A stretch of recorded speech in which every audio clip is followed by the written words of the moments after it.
There was a Buddhist belief in medieval Japan that a woman couldn't reach enlightenment. She had to transform into a man or be reborn as a man first. The Buddhist community had some lively discussions on this. Nuns were in the discussions, which is interesting. What did they think about all this talk of growing a pee-pee? For a long time, Buddhist monks had a creative writing class, and a common prompt was how to lose female friends. One popular idea was that a Buddha had 32 special features on his body, one of which was a well-sheathed penis. It's tucked deep in its sheath. A Buddha's penis is not erect, it's lodged inside like a shy diglet, because a Buddha has self-control. But this is a problem for women, because if Buddhas have peepees, and women don't got no peepees, women can't be Buddhas. Now there was a counter to the PP argument, but it was hard to grasp. Anti-PP arguers claimed that the main point of Buddhism was that nothing was permanent. All things were fleeting, so things like penises and sex and gender were temporary too. They had no true meaning or reality.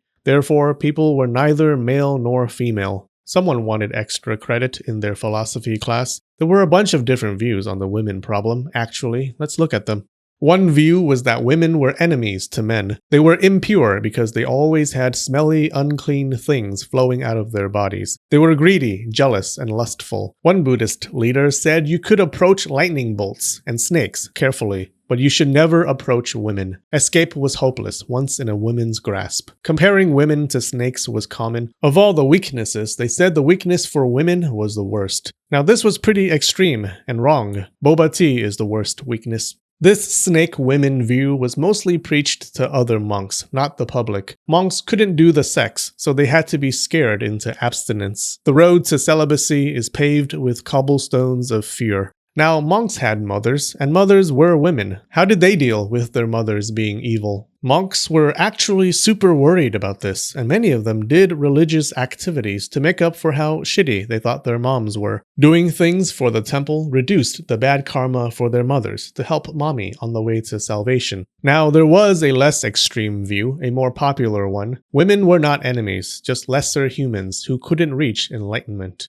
Phew. Monks preached this view to the public, especially when talking to women. People were born women because they racked up enough bad karma in their previous lives. This sounds bad, but it meant you could do things to collect good karma and be reborn as a man after you died. The best way to do this was to copy Buddhist scriptures. People thought words were kind of magical. When you copied Buddhist teachings, you transferred the teachings and a part of you onto the page, combining them, blending them into a smoothie of you and holy letters.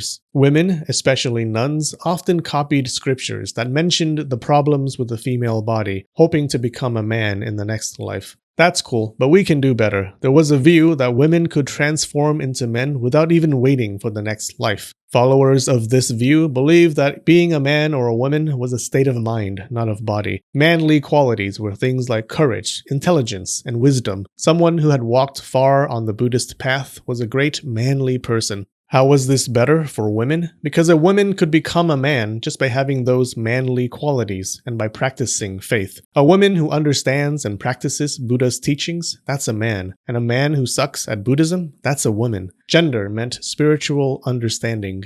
So there was a more positive view of women. Women were the mothers of Buddhas. Some people were like, wait, mothers were women? And those who reached enlightenment all came from their mothers. So although women's bodies were unclean, they must have contained some pure essence that could grow into a Buddha. When a mother gave birth, she put into her bebe an inner Buddha, allowing it a tiny possibility of becoming enlightened, which the kid will probably squander. Also, Buddhas often used a human body to communicate with humans. Since women birthed these bodies, they allowed Buddhas to do their jobs, helping people reach enlightenment. So you could say that without women, there would be no enlightenment. Since women have this pure essence within them, they're not totally impure. They could get rid of the impure parts through Buddhist practice, and they could become enlightened without even changing into men. Now, there were female monks at the time, nuns. What did nuns think about all this talk of them being dirty and inferior? There were writings from nuns who believed that women could become enlightened without changing into men, but they made their arguments indirectly. They ignored all those negative views, didn't even try to argue against them.